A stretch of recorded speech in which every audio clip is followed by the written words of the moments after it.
Avant de pouvoir arriver à la maison de Dieu, il faut toujours passer par l'autel. Il en était ainsi dans le tabernacle et le temple. On ne peut jamais entrer dans le sanctuaire, pénétrer actuellement dans la maison de Dieu avant d'être venu à l'autel. L'agneau de Dieu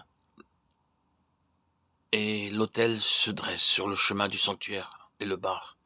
Et l'agneau nous parle de cette mort subie à notre place, de cette mort qui est la nôtre. Nous sommes premièrement identifiés dans la position des mains, identifiés avec Christ dans sa mort. Sa mort étant notre mort. Puis en vertu de son sang précieux qui est répandu depuis l'autel, tout le long du chemin jusqu'au lieu très saint, en vertu de ce sang précieux, il y a un chemin de vie, c'est son sang, ce n'est pas le nôtre, ce n'est pas notre vie corrigée, ce n'est pas notre vie devenue meilleure, ce n'est pas notre vie, non, c'est la sienne. C'est en Christ et en Christ seul, et en vertu de sa vie, que nous entrons en la présence de Dieu. Aucun souverain sacrificateur n'ose entrer en la présence de Dieu autrement qu'en la seule vertu du sang précieux, du sang de l'agneau, du sang de l'autel. Voici l'agneau de Dieu. Ce qui se dresse au travers du chemin qui conduit à la maison, c'est la mort, dans le jugement de ce que nous sommes en nous-mêmes. Ce ne sont là que quelques pensées qui nous permettront, je l'espère, de voir beaucoup plus de choses que nous saurions en exprimer.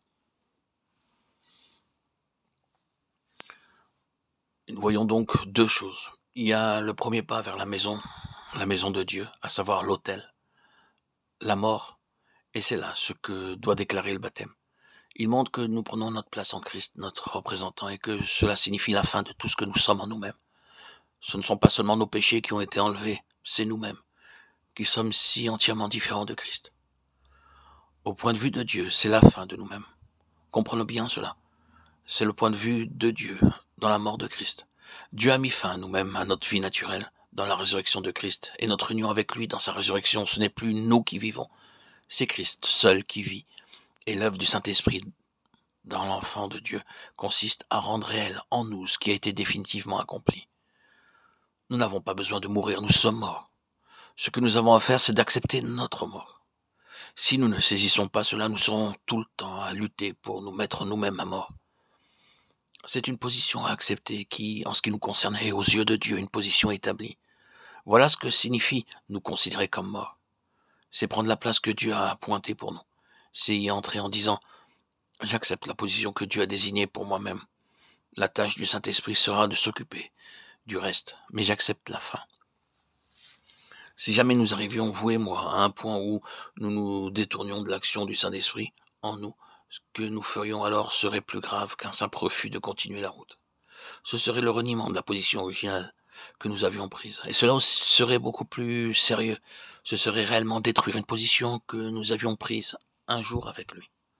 Oui, le baptême est donc cet autel où Dieu nous regarde comme morts avec Christ et où nous entrons simplement en disant « Cette position que Dieu a voulu en ce qui me concerne, c'est celle que j'accepte maintenant. » Et je rends témoignage ici et par ce baptême au fait que j'ai accepté la position désignée par Dieu pour moi, à savoir que dans la croix, j'ai été amené à la fin de moi-même. Le Seigneur Jésus a suivi ce chemin et il a placé le baptême juste au commencement de sa vie publique et sous l'onction du Saint-Esprit.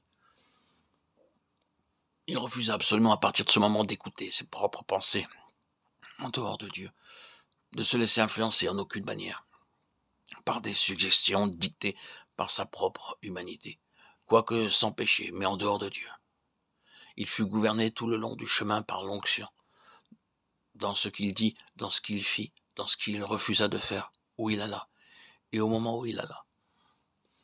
Et il repoussa toute autre influence, qu'elle vint de ses disciples ou du diable, ou de toute autre direction. Son attitude resta celle-ci. « Père, que penses-tu de ceci? Que veux-tu? Est-ce ton heure ?»